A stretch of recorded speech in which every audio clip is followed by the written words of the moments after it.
Kallid Tankla TV jälgijad, tänases saates toome teile ülevaate Laatre mäkketõusust.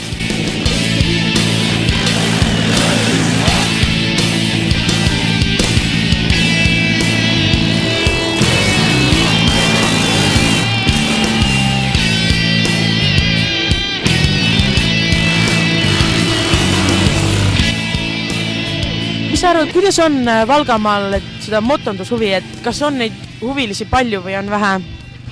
No tegelikult ma tean, et motohuvilisi on väga palju. Esiteks, kui te vaatasite täna seda publikut, siis järelikult inimesi, keda huvitab motosport, on äärmiselt palju.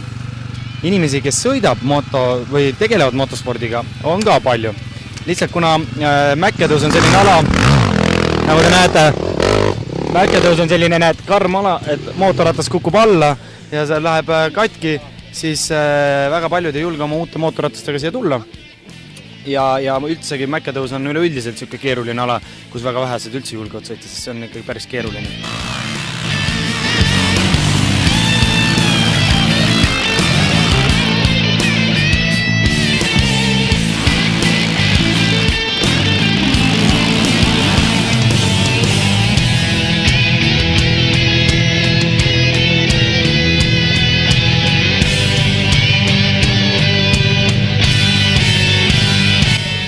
Aga milliste emotsioonidega sina lõpetasid päeva?